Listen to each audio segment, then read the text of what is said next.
Shock and mourning quickly gave way to anger and finger-pointing following the assassination of two New York City police officers sitting in their patrol car in Brooklyn over the weekend. The murders exacerbated tensions between the NYPD and Mayor Bill de Blasio, stemming from the recent deaths of unarmed black men in police encounters.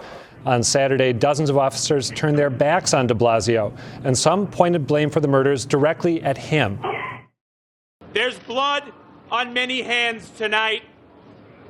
Those that incited violence on the street under the guise of protest, that tried to tear down what New York City police officers did every day. That blood on the hands starts on the steps of City Hall in the office of the mayor. Yesterday, Mayor de Blasio attended a memorial service for the slain officers, sitting beside NYPD Commissioner Bill Bratton, who once led Boston's force. Today, the pair visited the officers' families together. Here in Boston, Mayor Marty Walsh and Commissioner Bill Evans are also putting up a united front. During a promotion ceremony today in Dorchester, Walsh acknowledged the dangers facing law enforcement on a daily basis. Every single day, a police officer gets called to a house or a scene. They have no idea what they're going to expect when they get there. When they get there, you know, they do their job, and they do it professionally. Every day I'm concerned about our public safety officials. So how can we begin to mend relations between police and the communities they serve? I'm joined now by Michael Curry, president of the Boston branch of the NAACP, along with Chief Brian Keyes of the Chelsea Police Department. Thanks to both of you for being here. Thank you. Chief Keyes, let me start with you. How did you get word that these two NYPD officers had been shot and killed? Sure. Well, coincidentally, I had actually been talking on the phone with a good friend of mine who's an inspector out at the NYPD. We actually go to school together out in Monterey, California. In a program out there for Homeland Security, and he had got word while we were talking on the phone. And at the time, if I remember correctly, there was the news, the way it was rolled out, was one officer was tragically killed initially, and the other one was in critical condition. And as we know, the other individual was later pronounced dead as well. So yeah, I kind of got it kind of hot off the presses, if you will. And then certainly it was, on the media, was reported within the next 10 to 15 minutes as well. When you get news like that, how do you discuss it with your officers? What do you say? I mean, honestly, it's shocking. I mean, police officers getting killed in the line of duty it happens. I mean, there's accidents that occur. Oftentimes there might be violence in terms of a violent confrontation, but in terms of like the situation as it was rolled out here, where two officers were basically assassinated, that's very rare. I mean, in the United States, I think this year alone there was 130 officers killed in the line of duty, of which 50 of those officers were killed by way of firearms. Last year that number was a lot lower, it was about 100, and the number of firearms was around 30. But in terms of assassinations, when you look at that whole spectrum of how officers were killed during the course of in the line of duty, assassinations is usually a handful, if that. So two officers killed in one situation, basically sitting in a cruiser, patrolling an area, it's shocking. Michael Curry, how did you find out, and what was your reaction? I found out because for weeks now I've been debating my close friends who are also police officers around all the issues post-Ferguson and the grand jury decision in New York. And one of them posted a message around the two officers that had been gunned down in New York. And then immediately I made some phone calls. I reached out to Chief Gross and the Boston Police Department.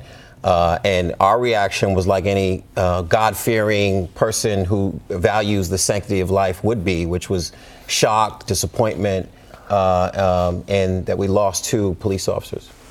There has been a whole host of public reactions in the wake of this, and we saw the head of the Patrolmen's Benevolent Association in New York basically accusing Mayor de Blasio of being at fault, or one of the people at fault.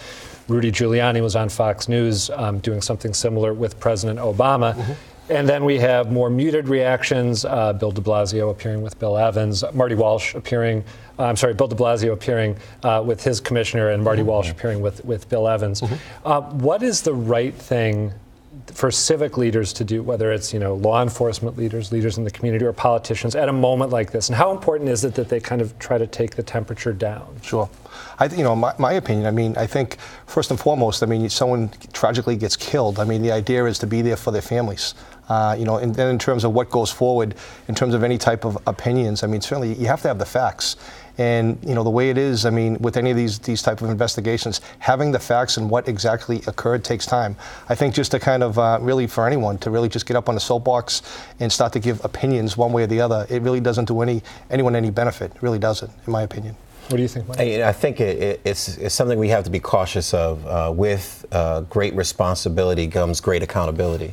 And the reality is we need police officers to really take this time to mourn the loss of two fellow officers and not tie it to all of the issues around Ferguson and Staten Island. This clearly was a case of a mentally deranged man, just like Columbine or Sandy Hook or anywhere else, who may have latched onto this issue, but he committed murder and even shot his girlfriend or ex-girlfriend. To me, that they're two different conversations, and we need to mourn both losses, all losses, and have that conversation. Unfortunately, there's a toxic conversation going on that's trying to mix all of these conversations. Let me ask you, based on the facts that have come in, I mean, I guess in a way I have your answer already, but Chief, what do you think? Is it appropriate to even speculatively posit any kind of connection between a wave of protests in which people have sort of been vocally critical, in some cases appropriately, in some cases inappropriately, of law enforcement, and an event like this? I mean, is there anything that we've learned so far that indicates that the protests or anything that political leaders said or did or didn't do paved the way for this?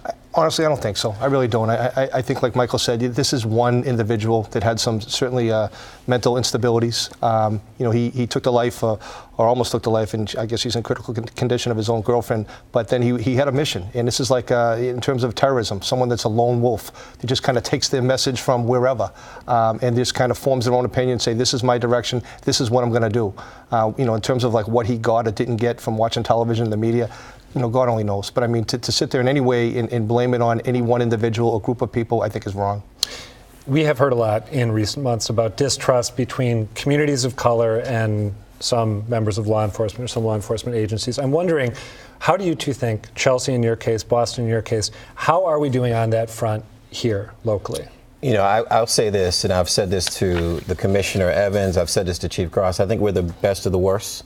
I think we have an issue across this country around race and racism and how it sort of manifests itself in how we teach, how we police, how we report.